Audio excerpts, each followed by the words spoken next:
You cannot begin to imagine in how many ways the world is the opposite of what you have been taught to believe.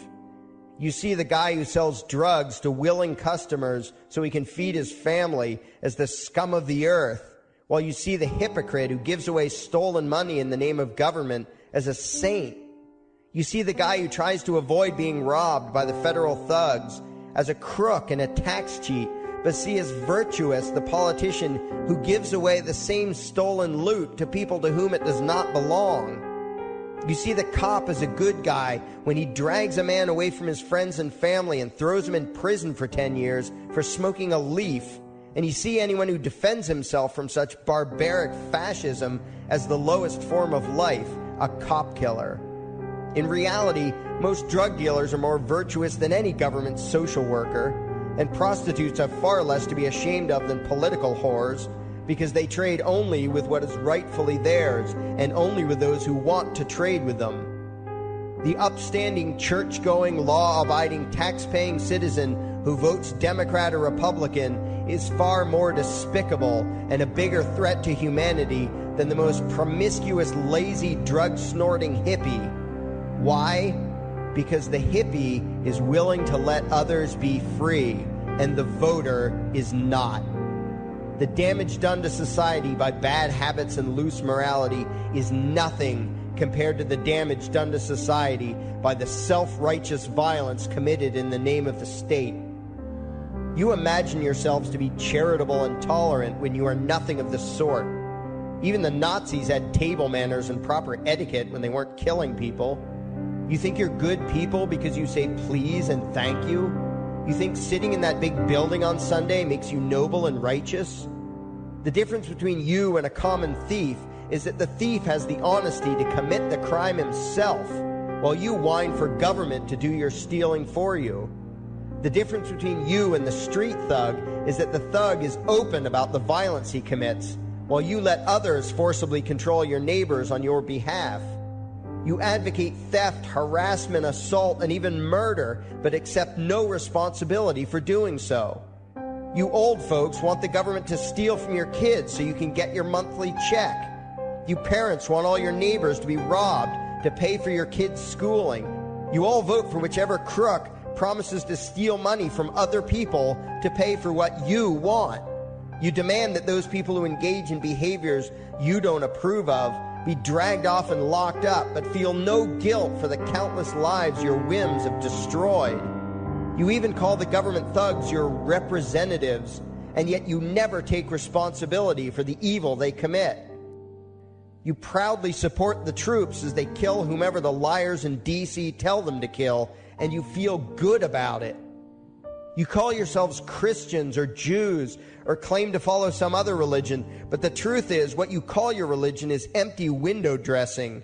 What you truly worship, the God you really bow to, what you really believe in is the state. Thou shalt not steal, thou shalt not murder, unless you can do it by way of government. Then it's just fine, isn't it? If you call it taxation and war, it stops being a sin, right?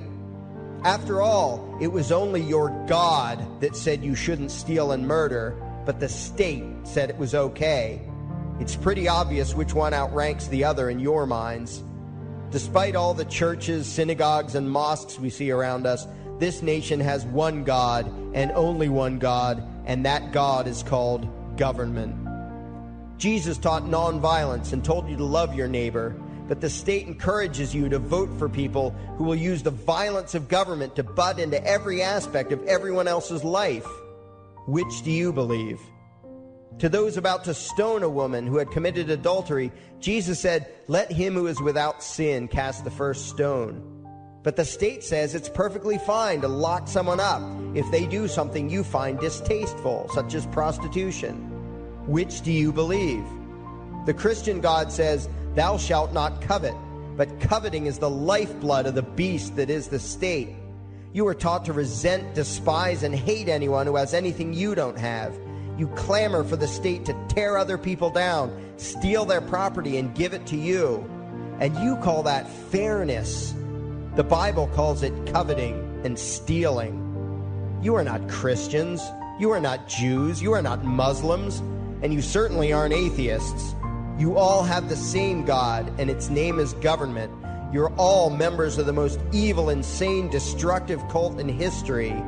If there ever was a devil, the state is it, and you worship it with all your heart and soul. You pray to it to solve every problem, to satisfy all your needs, to smite your enemies, and to shower its blessings upon you. You worship what Nietzsche called the coldest of all cold monsters, and you hate those of us who don't. To you, the greatest sin is disobeying your God, breaking the law, you call it, as if anyone could possibly have any moral obligation to obey the arbitrary commands and demands of the corrupt, lying, delusional megalomaniacs who infest this despicable town. Even your ministers, priests, and rabbis, more often than not, are traitors to their own religions, teaching that the commands of human authority should supersede adherence to the laws of the gods they say they believe in. Several years ago, I heard one pompous evangelical jackass in particular pontificating on the radio that anyone who disobeys the civil authority, be it a king or any other government, is engaging in rebellion against God. Those were the exact words he used. What if the government is doing something wrong? Well, this salesman for Satan opined, that is the business of those in government, and you are still obligated to obey. Everywhere you turn, be it the state or the church, the media or the schools, you are taught one thing above all else: the virtue of subjugating yourselves to mortals who claim to have the right to rule you. It is sickening the reverence with which you speak of the liars and thieves whose feet are so firmly planted on your necks. You call the congressmen and the judges honorable, and you swoon at the magnificence of the grandiose halls they inhabit, the temples they built to celebrate the domination of mankind. You feel pride at being able to say you once shook a senator's hand or saw the president in person. Ah, yes, the grand deity himself, His Royal Highness, the President of the United States of America. You speak the title as if you're referring to God Almighty. The vocabulary has changed a bit, but your mindset is no different from that of the groveling peasants of old who bowed low, faces in the dirt, with a feeling of unworthiness and humility when in the presence of whatever narcissist had declared himself to be their rightful lord and master. The truth of the matter, back then and today, is that these parasites who call themselves leaders are not superior beings. They are not great men and women. They are not honorable. They're not even average. The people who earn an honest living, from sophisticated millionaire entrepreneurs to illiterate day laborers doing the most menial tasks you can imagine, those people deserve your respect. Those people you should treat with courtesy and civility. But the frauds who claim the right to rule you and demand your subservience and obedience, they deserve only your scorn and contempt. Those who seek so-called high office are the lowest of the low. They may dress better, have larger vocabularies, and do a better job of planning out and executing their schemes, but they are no better than pickpockets, muggers, and carjackers. In fact, they are worse, because they don't want to rob you of just your possessions. They want to rob you of your very humanity, deprive you of your free will, by slowly leeching away your ability to think, to judge, to act, reducing you to slaves in both body and mind. And still you persist in calling them leaders. Leaders? Where is it that you think you're going exactly that would require you to have a leader? If you just live your own life and mind your own damn business, exercising your own talents, pursuing your own dreams, striving to be what you believe you should be, what possible use would you have for a leader? Do you ever actually think about the words that you hear, the words that you repeat? You parrot oxymoronic terms such as the leader of the free world, even pretending for a moment that there is some huge journey or some giant battle that everyone in the entire nation is undertaking together that would require a leader. Why would you ever think, even for a moment, that the crooks that infest this town are the sort of people you should listen to or emulate or follow anywhere? Somewhere inside your mostly dormant brains, you know full well that politicians are all corrupt liars and thieves, opportunistic con men, exploiters, and fearmongers. You know all this, and yet you still speak as if you are the ones who are the stupid, vicious animals, while the politicians are the great, wise role models, teachers, and leaders without whom civilization could not exist. You think these crooks are the ones who make civilization possible? What belief could be more absurd?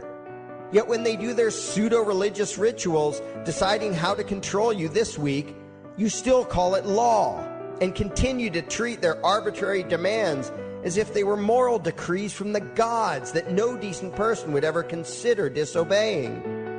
You have become so thoroughly indoctrinated into the cult of state worship that you are truly shocked when the occasional sane person states the bleeding obvious. The mere fact that the political crooks wrote something down and declared their threats to be law does not mean that any human being anywhere has the slightest moral obligation to obey. Every moment of every day, in every location and every situation, you have a moral obligation to do what you deem to be right, not what some delusional bloated windbag says is legal. And that requires you to first determine right and wrong for yourself, a responsibility you spend much time and effort trying to dodge. You proclaim how proud you are to be law-abiding citizens and express your utter contempt for anyone who considers himself above your so-called laws, laws that are nothing more than the selfish whims of tyrants and thieves. The word crime once meant an act harmful to another person. Now it means disobedience to any one of the myriad of arbitrary commands coming from a parasitical criminal class. To you, the term crime is nearly synonymous with the word sin, implying that the ones whose commands are being disobeyed must be something akin to gods, when in truth they are more akin to leeches. The very phrase, taking the law into your own hands, perfectly expresses what a sacrilege it is in your eyes for a mere human being to take upon himself the responsibility to judge right from wrong and to act accordingly, instead of doing what you do, unthinkingly obeying whatever capricious commands this cesspool of maggots spews forth. You glorify this criminal class as lawmakers and believe that no one is lower than a lawbreaker, someone who would dare disobey the politicians. Likewise, you speak with pious reverence of law enforcers, those who forcibly impose the politicians' every whim upon the rest of us. When the state uses violence, you imagine it to be inherently righteous and just, and if anyone resists, they are, in your eyes, contemptible lowlifes, lawless terrorist criminals. Like the lawless terrorist criminals who helped slaves escape the plantations. Like the lawless terrorist criminals who helped Jews escape the killing machine of the Third Reich. Like the lawless terrorist criminals who were crushed to death under the tanks of the Red Chinese government in Tiananmen Square. Like all the lawless terrorist criminals in history who had the courage to disobey the never-ending stream of tyrants and oppressors who have called their violence authority and law. And that includes the lawless terrorist criminals who founded this country. Everything you think you know is upside down, backwards, and inside out. But what has to take the cake, the height of your insanity, is the fact that you view as violent terrorists the only people on the planet who oppose the initiation of violence against their fellow men. Anarchists, voluntarists, and libertarians. We use violence only to defend ourselves against someone who initiates violence against us. We use it for nothing else. Meanwhile, your belief system is completely schizophrenic and self-contradictory. On the one hand, you teach the young slaves that violence is never the answer. Yet out of the other side of your mouths, you advocate that everyone and everything, everywhere and at all times be controlled, monitored, taxed, and regulated through the force of government. In short, you are teaching your children that the masters may use violence whenever they please, but the slave should never resist. You indoctrinate your children into a life of unthinking, helpless subservience. You are putting the chains around their little necks and fastening the locks tight.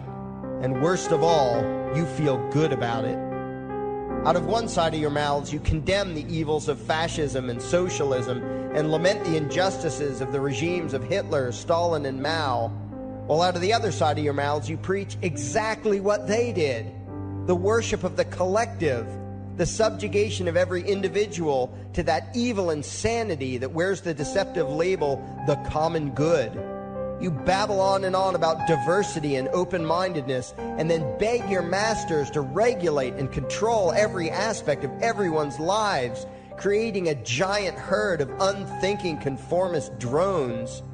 You wear different clothes and have different hairstyles, and you think that makes you different. Yet all your minds are enslaved to the same club of masters and controllers.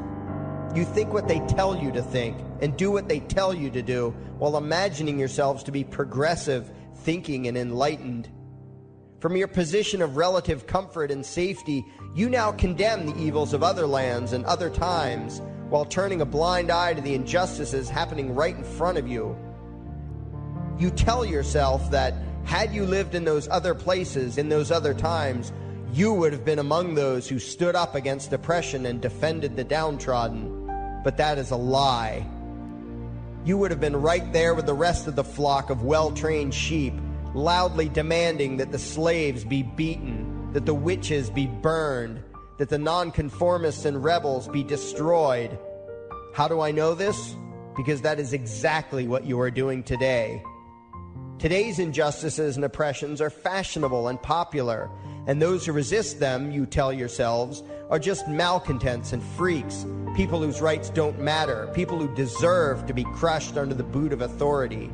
Isn't that right? You bunch of spineless, unthinking hypocrites, look in the mirror. Take a good look at what you imagine to be righteous and kind. You are the devil's plaything. The crowds of thousands wildly applauding the speeches of Adolf Hitler, that was you. The mob demanding that Jesus Christ be nailed to the cross, that was you. The white invaders who celebrated the wholesale slaughter of those godless redskins, that was you. The throngs filling the Colosseum, applauding as the Christians were fed to the lions, that was you. Throughout history, the perpetual suffering and injustice occurring on an incomprehensible scale, it was all because of people just like you. The well-trained, thoroughly indoctrinated conformists, the people who do as they're told, who proudly bow to their masters, who follow the crowd, believing what everyone else believes and thinking whatever authority tells them to think. That is you. And your ignorance is not because the truth is not available to you. There have been radicals preaching it for thousands of years. No, you are ignorant because you shun the truth with all your heart and soul. You close your eyes and run away when a hint of reality lands in front of you. You condemn as extremists and fringe kooks those who try to show you the chains you wear because you don't want to be free. You don't even want to be human. Responsibility and reality scare the hell out of you, so you cling tightly to your own enslavement and lash out at any who seek to free you from it. When someone opens the door to your cage, you cower back in the corner and yell, "Close it, close it." Well, some of us are finished with trying to save you. We've wasted enough effort trying to convince you that you should be free. All you ever do is spout back what your masters have taught you, that being free only leads to chaos and destruction, while being obedient and subservient leads to peace and prosperity. There are none so blind as those who will not see. And you nation of sheep, would rather die than see the truth.